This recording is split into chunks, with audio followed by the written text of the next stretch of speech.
आज एक पेशेंट हमारे पास आई हुई थी। अ, उनके फैमिली में किसी एक पेशेंट ने किसी एक डॉक्टर से दिखाया था और दिखाने के बाद डॉक्टर्स ने उनको कुछ दवाइयाँ प्रिस्क्राइब की थी। प्रिस्क्रिप्शंस के बाद पेशेंट ने क्या किया कि दवाइयों का यूज़ किया और उसकी प्रेगनेंसी कंसीव हो गई। अब उसने अपने सेम प्रिस्क्रिप्शन को अपनी छोटी बहन के लिए फॉरवर्ड किया कि तुमको भी प्रॉब्लम हो रही है प्रेगनेंसी की, तुम भी ये दवा खाओ और ठीक हो जाओगी।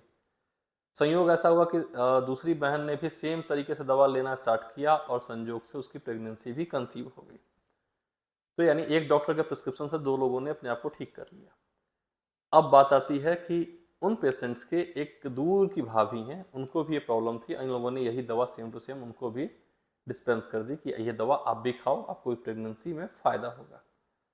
अब यहाँ क्या होता है कि वो बेचारी महिला लगातार 4 महीने से कंटिन्यू वो मेडिसिन खा रही थी प्रेगनेंसी के लिए कि एक महीने में नहीं फायदा हुआ, दूसरे महीने, तीसरे महीने, चौथे महीने करके। मेरे पास क्यों आना हुआ? क्योंकि उसका सडन HbA1c रेस कर गया और पेशेंट प्री डायबिटिक कंडीशंस में आ गई। फर्स्ट टाइम उसका डायग्नोस हुआ कि उसका जो ब्लड शुगर है वो 250 के आसपास पहुंच गया है। जब मैंने उनसे बात करना स्टार्ट किया कि आप डायबिटीज़ कैसे हुआ, क्या लाइफस्टाइल है, कोई मेडिकेशंस ले रहे हो क्या, तो उन्होंने बताया कि हाँ, प्रेगनेंसी के लिए मैं एक मेडिसिन ले रही हूँ। मैंने पूछा किसी डॉक्टर ने रिकमेंड किया?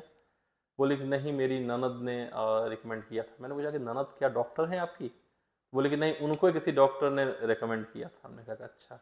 मैंने मेडिसिन देखे। मेडिसिन में प्रोजेस्टेरॉन था, कुछ और हार्मोन्स की ट्रीटमेंट्स थी, कुछ इंजेक्शंस थे जो कि फॉलिकल्स को रप्चर कराने के लिए या स्टिमुलेट करने के लिए यूज़ किए जाते हैं।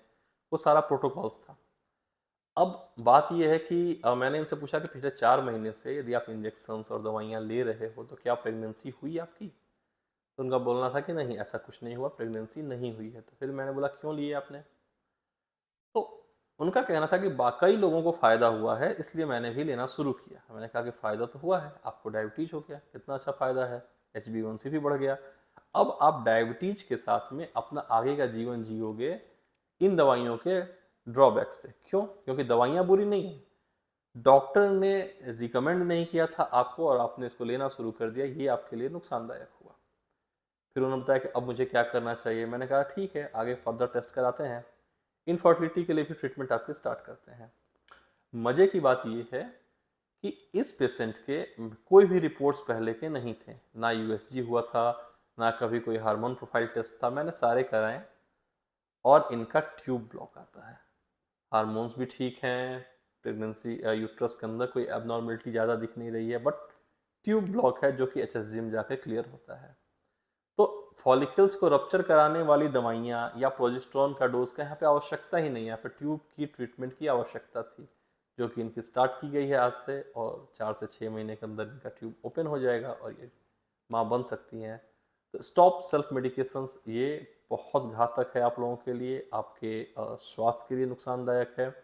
कभी भी आयुर्वेदिक, एलोपैथिक, होम्योपैथी या कोई भी पद्धति की कोई भी मेडिसिन उसके बिना विशेषज्ञ के सलाह के न लें, वरना आपको हो सकता है कि बड़ी बीमारी के चपेट में आप आ जाएं।